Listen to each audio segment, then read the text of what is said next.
Lo más triste es tú saber la verdad y vivir en la mentira. Esto es como el abogado que estudia derecho para caminar torcido. ¿Tú me entiendes? Entonces tenemos un problema. Nuestro mayor problema y lo que enfrenta la iglesia de hoy no es el diablo. Él es un enemigo derrotado y ya es hora de que nos metamos en la cabeza la realidad de que enfrentamos un enemigo derrotado. Que Cristo en la cruz del Calvario lo venció. La iglesia no tiene problemas con finanzas, la iglesia tiene finanzas. El problema de la iglesia no son las finanzas. El problema de la iglesia no es el diablo, el problema de la iglesia no es estructuras. Tienen buenos edificios, muy cómodos. Y los menos que tienen comunidad en el lugar donde están. El problema de la iglesia es su testimonio, su carácter, su conducta, su estilo de vida.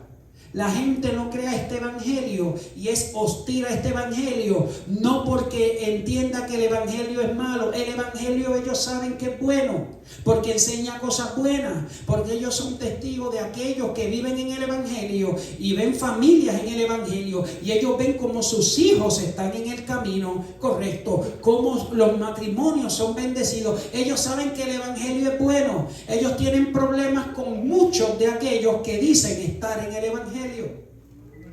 Mahatma Gandhi dijo: yo sé que Cristo es la verdad y yo creo en Cristo, lo que no confío es en los cristianos. ¿Por qué? Porque Cristo vivió lo que predicó. Los cristianos predican lo que no viven. Mahatma Gandhi. Qué problemita, ¿verdad? Entonces ese es el problema que enfrentamos. O sea, nos cuesta andar conforme a como Dios quiere que andemos. Pero usted sabe a qué se debe esto. Se debe en gran manera en que hoy en día tenemos un problema entre el altar que ministra la palabra y aquellos que están sentados y la reciben. Y es que el que ministra la palabra, cuando ministra la palabra, se encuentra que aquel que la recibe no la acepta. Eso es el pastor, esa es su forma de pensar. No es la mía. Yo no creo necesariamente que sea la verdad, pero la escudriñaste, la examinaste, fuiste a las escrituras a ver si lo que se te está diciendo es lo correcto. Entonces, al cuestionar la verdad, siguen viviendo su vida. Esa vida que está viviendo le está trayendo consecuencias. ¿Quién es el que tiene que resolver sus consecuencias? Al final, el pastor.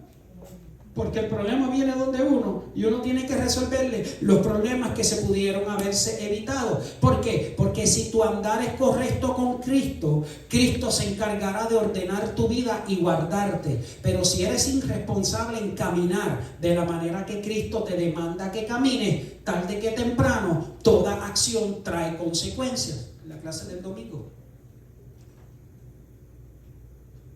Y Dios no te va a evitar las consecuencias. ¿Por qué Dios no te evita las consecuencias? Porque es el medio que Dios usa de aprendizaje para que aprendas a no hacerlo de nuevo. Por eso tenemos que aprender de nuestras consecuencias. ¿Por qué? Porque el Evangelio dice: por sus frutos los conoceréis. Y nosotros tenemos que entender, alabado Dios, que nuestra relación con Cristo va más allá, alabado Dios, de simplemente estar en la casa de Dios. Mire lo que el apóstol Juan nos advierte en su carta. Acompáñame a Juan capítulo, primera de Juan capítulo 2. Primera de Juan. Estamos hablando del final de la palabra de Dios por allá. Primera carta de Juan.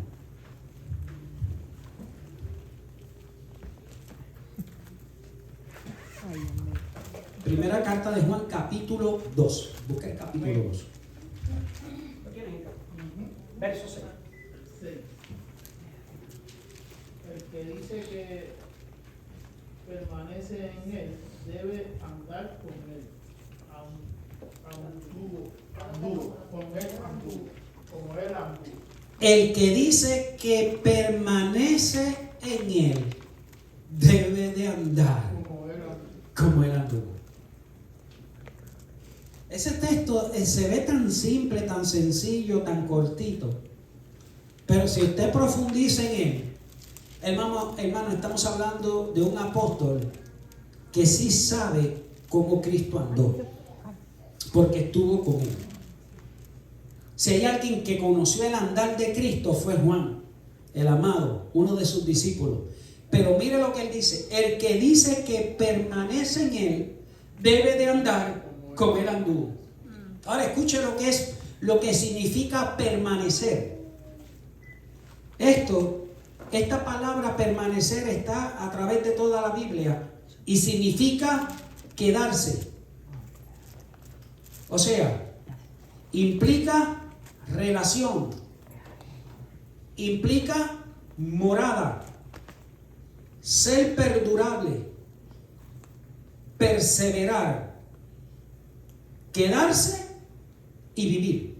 Voy a repetir. El que dice que permanece en él, Juan está diciendo, el que se queda en él, el que se relaciona con él, el que mora con él, el que perdura en él, el que persevera y vive en él, debe de andar como él andó. O sea, en otras palabras, lo que está diciendo aquí Juan es: tu relación con Dios se debe de dar a conocer en tus acciones. Si tú dices que te relacionas con Él, que tú le sirves a Él, que tú eres alguien que estás en comunión con Él, tus palabras deben de estar acompañadas de tus acciones. Porque tus acciones hablan más que tus palabras. Tú no eres cristiano porque dices ser cristiano. Tú eres cristiano por la manera en que tú vives.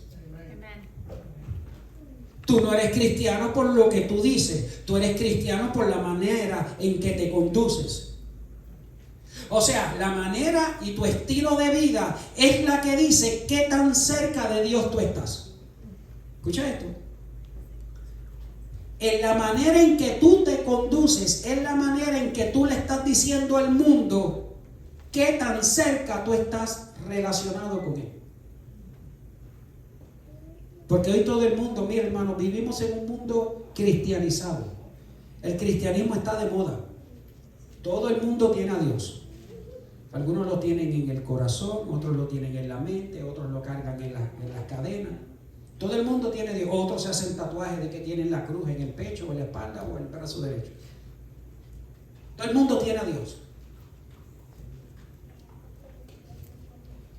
Pero a Dios se tiene viviendo, comportándose, actuando de la manera en que Él quiere que actuemos. El que dice que permanece en Él debe de andar como Él anduvo. Porque el Evangelio es un estilo de vida. ¿Cómo la gente se convertía antes? Por el testimonio, ¿verdad? ¿Se acuerdan los coritos del testimonio? Que en el último tiempo nos ganaremos gente y este evangelio será predicado por testimonio. Dijeron que en el último tiempo, o sea, en estos tiempos, que Dios nos ayude. Porque yo creo que cuando menos se van a convertir por el testimonio que estamos dando. Amén. Vamos a ser sinceros. Pablo en una ocasión dijo: examinaos a vosotros mismos a ver si estaba en la fe. Tú sabes que hay un momento que tú y yo tenemos que dejar de mirar a nuestro vecino a ver cómo se conduce, o cómo viste, o cómo habla, o si llegó o no llegó, o lo que hace con el teléfono, o si trajo Biblia o no trajo. Tú sabes que hay un momento en nuestra vida que tenemos que mirarnos a nosotros mismos a ver cómo estamos. Porque a veces estamos juzgando a nuestro hermano por una paja y nosotros andamos con una viga. A veces estamos exigiéndole una santidad a nuestros hermanos que nosotros no vivimos. Estamos demandándole a ellos una integridad que nosotros no tenemos. Estamos exigiéndole a muchos de los nuestros una relación con Dios que nosotros estamos faltos de ella.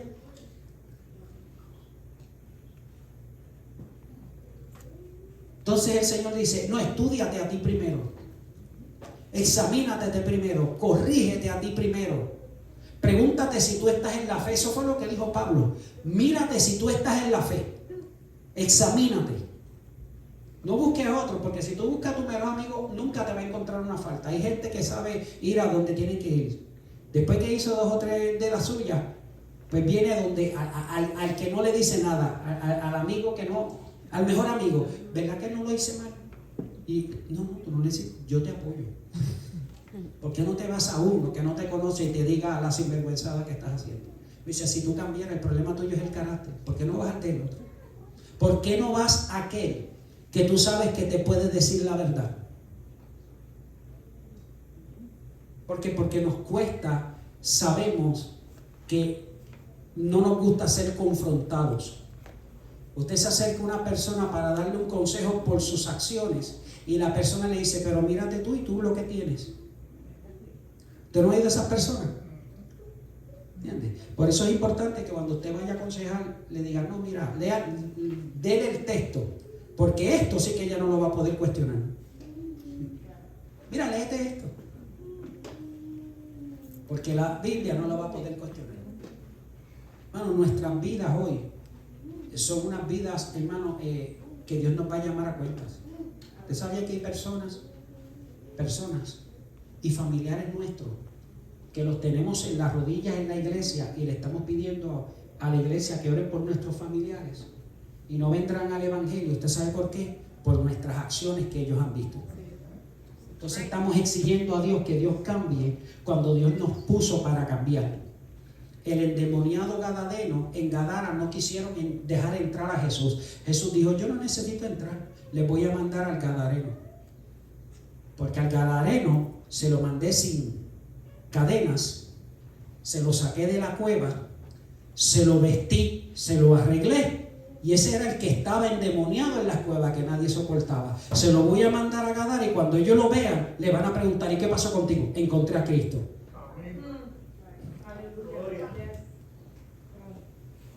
¿Por qué ustedes creen que querían matar a Lázaro? No era porque solo estaba vivo, era porque daba testimonio de que en Cristo hay vida. Entonces, donde tú te paras, tú eres un reflejo de la gloria de Dios. Tu andar trae gente al Señor. Tu vida da testimonio del cambio del Señor. Y el primero que nosotros necesitamos ganarnos son a los de la casa, que conocen realmente quiénes éramos. ¿Verdad que sí? Porque quien me conoce a mí, mejor es ella. Quien me conoce a mí mejor son mis hijos. ¿Me está entendiendo? Entonces no me voy a ganar al vecino sin antes ganarme a mis hijos. Pero para yo ganarme a mis hijos y tener el carácter suficiente para mi vecino, es porque mis hijos y ellas saben quién yo soy. Entonces la hostilidad hoy del evangelio es porque ellos dicen, esta gente es tan peor que nosotros. Se matan entre ellos, contienden entre ellos, tienen celos entre ellos, pelean entre ellos, no se llevan entre ellos. Ahí no hay, ellos hablan de una comunión y una coinonía que no existe. Entonces, ¿cómo esperamos que Dios traiga gente para que nos la ganemos y le enseñemos la verdad si todavía nosotros no nos hemos aplicado la verdad? Rudy. So, tú estás diciendo de, ayer yo estaba viendo Matthew 7, verse 3.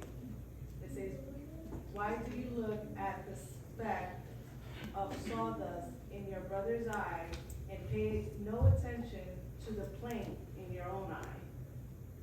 Léeme el sitio en Mateo 7, verse 3. Or, ¿Por qué te fijas en lo malo que hacen otros y no te das cuenta de las cosas malas que haces tú? Es como si te fijaras que en el ojo del otro hay una basurita y no te dieras cuenta de que en tu ojo hay una rama. Basically, right? Sí. La verdad, este texto lo tenemos que ver dentro del contexto y lo que el Señor nos quiere decir. Hasta cierto punto nosotros no estamos llamados a juzgar por las apariencias, pero Él nos dice que juzguemos con justo juicio. Hay una diferencia. Te lo voy a explicar. Por las apariencias. Hay cosas que nosotros vemos y por lo menos les voy a hablar con sinceridad. Mírenlo esto, y esto usted lo sabe muy claro.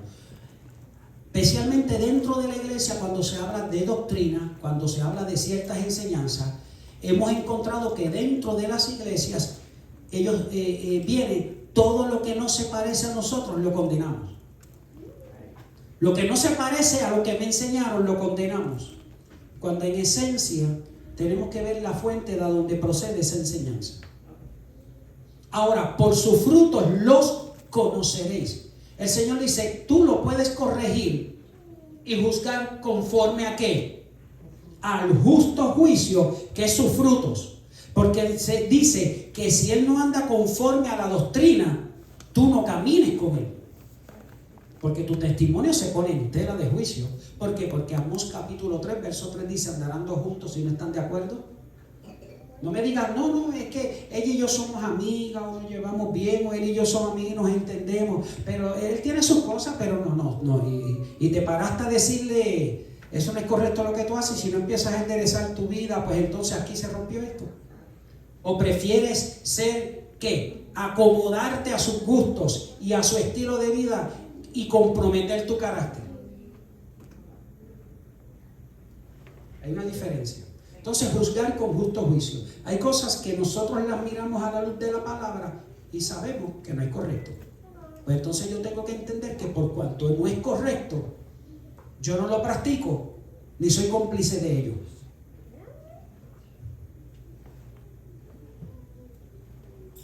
Entonces, por eso es que es importante, porque déjeme decirle una cosa. Jesús caminó con 12 discípulos y ellos ninguno eran santos.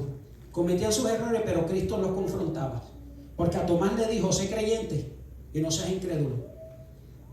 A Pedro le dijo, el Satanás te está zarandeando, haz lo correcto. Porque Satanás viene contra ti. O sea, entonces nosotros tenemos que entender que el Evangelio nosotros lo tenemos que vivir en conformidad a Cristo. Mire, hermano, les voy a hacer una pregunta. ¿Cuántos tienen en su trabajo reglas que ustedes no las aprueban? Que saben que no les gusta, pero las tienen que soportar. Los que trabajan aquí en instituciones de autoridad, maestros, saben que el sistema hay que derrumbarlo, que es un sistema obsoleto, que no está en acorde para esta sociedad, ¿no es cierto? Un sistema que tiene que cambiarlo porque ese sistema es del año de los Flintstones, de los Picapiedras. Y usted tiene que soportar y sujetarse a ello, ¿no es cierto? La diferencia en este evangelio es que no todo lo que el Señor nos demanda nos gusta, pero vienen de parte de Dios y hay que obedecerlo. O sea, usted sabía que en la iglesia no hay democracia. Usted ha leído creyentes y dice, no, aquí tenemos que todos tenemos voz. Usted sabe que en la iglesia no hay democracia, lo que hay es teocracia. Porque la democracia es, usted opina y conforme a como usted piense, pues hay que aceptarlo. El problema es que ni yo mismo lo puedo hacer como pastor. Porque yo tengo teocracia es el gobierno de Dios, la iglesia se gobierna por Dios. Yo tengo que sujetarme a la palabra de Dios. Es lo que Dios diga, como Él diga, cuando Él diga y como Él quiera. Entonces yo, aunque no me guste, tengo que aceptarlo, tengo que aprobarlo, tengo que sujetarme a Él, porque la ley de Jehová es perfecta, que convierte el alma. Salmo 19. Es perfecta, yo no puedo cuestionar la palabra. ¿Sabe por qué? Porque yo soy un ser caído. Yo no puedo corregir la palabra porque la palabra, la fuente de donde proviene es de Dios. Dios me puede corregir porque el que está mal soy yo, no Él. Usted sabe el problema que tenemos, hermano. Es que nuestro andar no lo hemos examinado a la luz de Cristo si es correcto. Hay cosas que nosotros hacemos que nunca le hemos preguntado a Dios si es correcta por lo que las hacemos. ¿Usted sabía eso? ¿Sabe que hay formas de pensar que nosotros nunca le hemos preguntado a Dios si es correcto la forma en que pensamos? Entonces, al vivir de esa manera y no corregirlas, ¿qué sucede? Eso es lo que nos está llevando a que un día usted está en un nivel de espiritualidad alto y otro día decae. ¿Por qué? Porque esas son las zorras pequeñas que echan a perder su viña. Hay cosas que Dios dice, tienes que quitarlas para que tu andar sea seguro conmigo. Pero como tú y yo no queremos quitarlas, en el camino ellas nos sirven de tropiezo para llegar al destino. ¿Usted sabe por qué nosotros no lo hacemos? ¿Por qué no nos cuesta encontrarnos con Dios y decirle a Dios, Señor, lo que dijo David? Mire, David fue valiente, David fue tremendo. Señor, mire en mí si hay camino malo y guíame en el camino recto. Júzgame conforme a tus juicios, no conforme a lo que yo pienso. ¿Te atreves a hacer eso con Dios? ¿Tú sabes por qué? Porque tú dices, Señor, pero fulano lo hace. Es decir, tú no le dices nada. Ah, tú quieres vivir la vida mediocre de fulano. Quieres seguir viviendo la vida de fulano. Y al final del día, cuando estés frente a Dios, no le puedes decir, es que fulano lo hizo. Dios te va a decir, yo no tengo. Fulano no está aquí. Porque no era fulano a quien tú tenías que obedecer ni servir, era a mí. Gloria.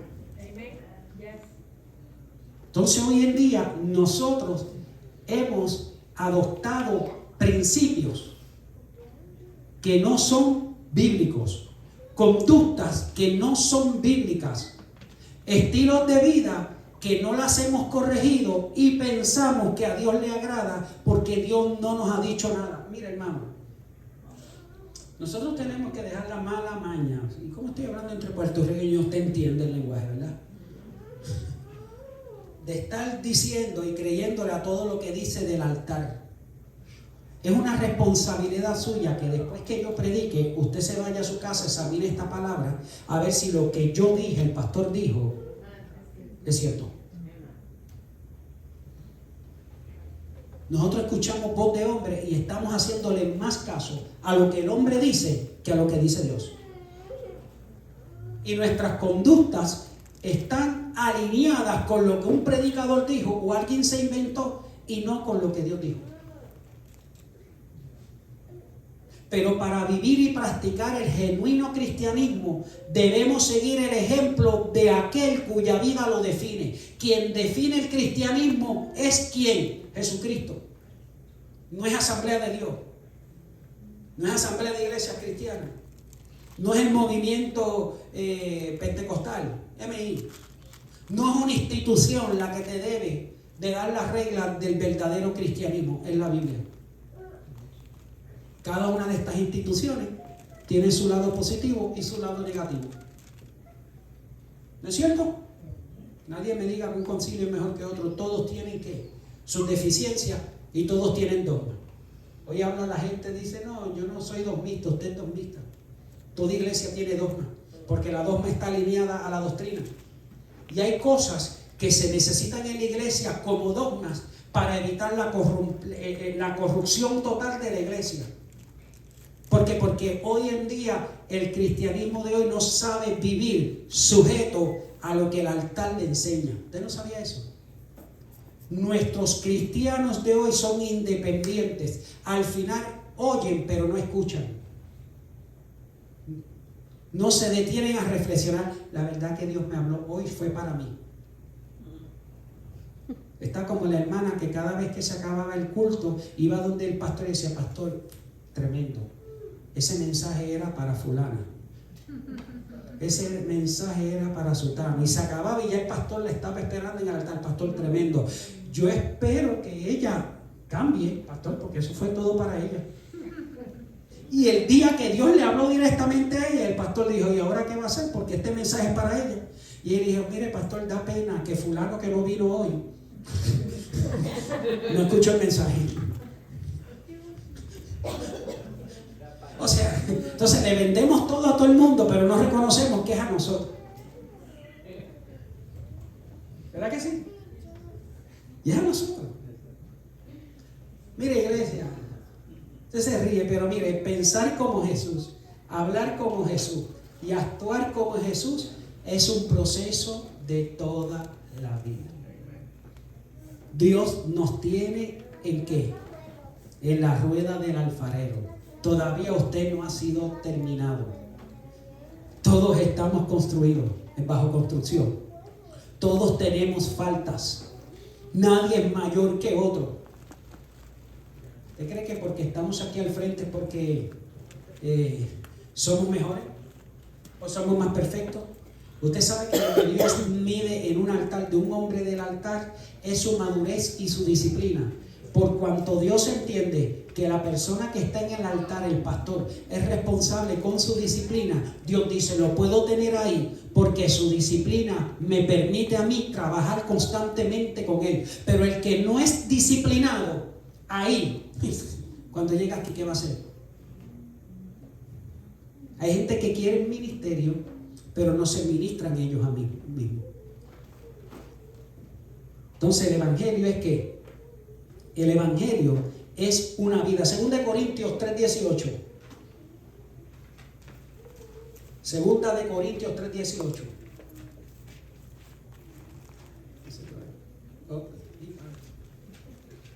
Ni había mirado el reloj. 2 Corintios 3:18. ¿Quién lo tiene? Le voy a leer.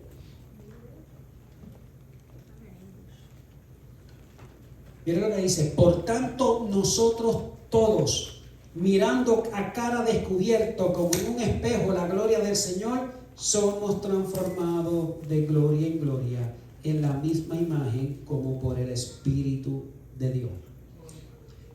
Te hago una pregunta. ¿Qué parte de tu vida le entregaste a Dios? ¿La que Él te pide o la que te sobra?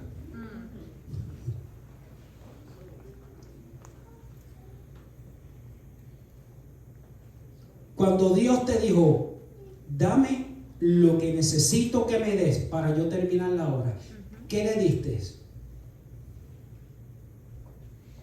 ¿Lo que te sobra o lo que realmente Dios quiere? Te voy a hacer una pregunta. ¿Tú sabes lo que Dios quiere de ti? Todo. ¿Sabes? Todo. Pero dentro de ese todo, tú sabes que hay algo que Dios hace rato está en lo personal contigo y lo quiere tratar. La pregunta es, ¿se lo diste? Cuando se lo des, vas a avanzar hacia donde Dios quiere que avances. Si no se lo entregas, déjame decirte algo. Vas a vivir el resto de tus días con el oxígeno que viene del cielo. Vas a tener altas, vas a tener bajas, porque hasta que no te entregues por entero a Dios, vas a tener problemas.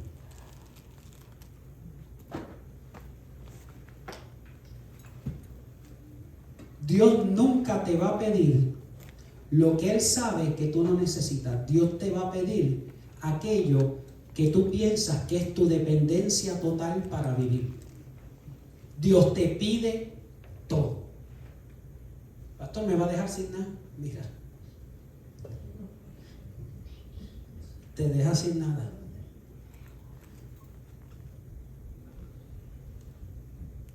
A mí me pidió lo que yo nunca pensé que me iba a pedir y se lo entregué y estoy aquí, porque me dijo o eso o lo otro, o el altar o tu familia. Pastor, el Señor no pide la familia. El que no deje a padre y a madre y lo ame más que a mí, no es digno de mí. Te voy a decir algo y te lo voy a decir. Los padres, Éxodo capítulo 19, los padres, el honrar a un padre y a una madre es el único mandamiento con promesa. Pero la regla es la siguiente con Dios. Cuando tú hayas cumplido con ellos, es tiempo de que tú sigas avanzando. Pero cuando tú los escoges primero que el llamado de Dios, tarde que temprano le vas a dar cuentas a Dios.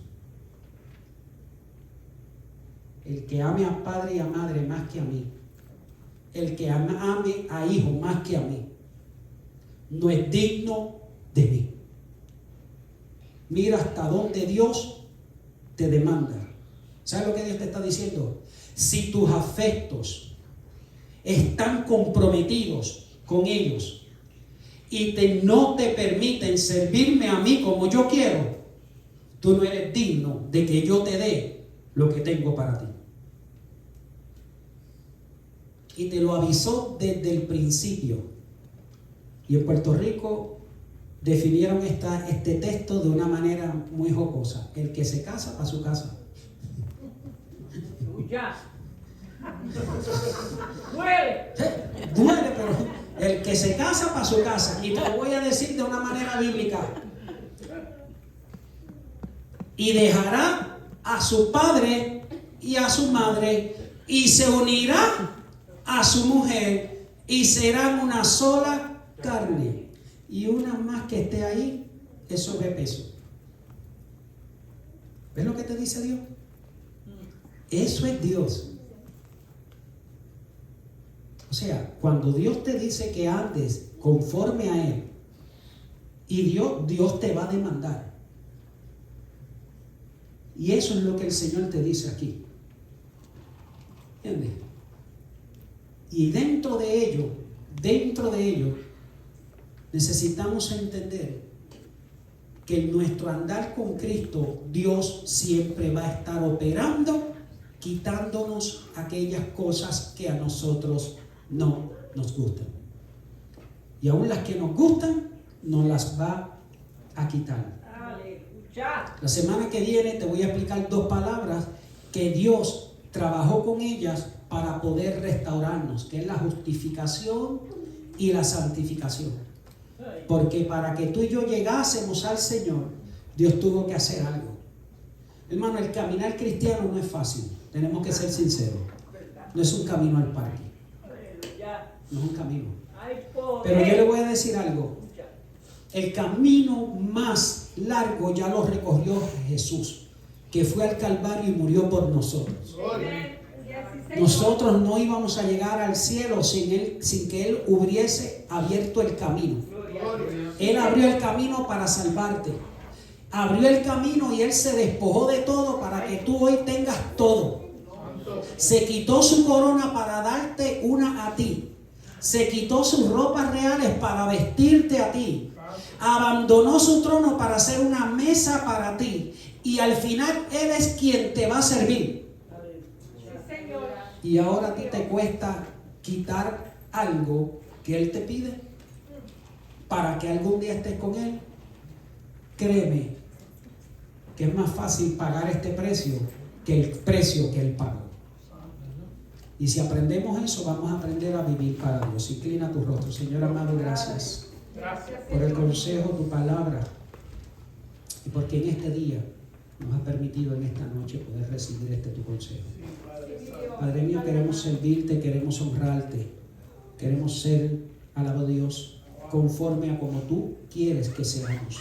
Ayúdanos, Señor, a servirte en espíritu y en verdad y honrarte como tú mereces ser honrado. Gracias por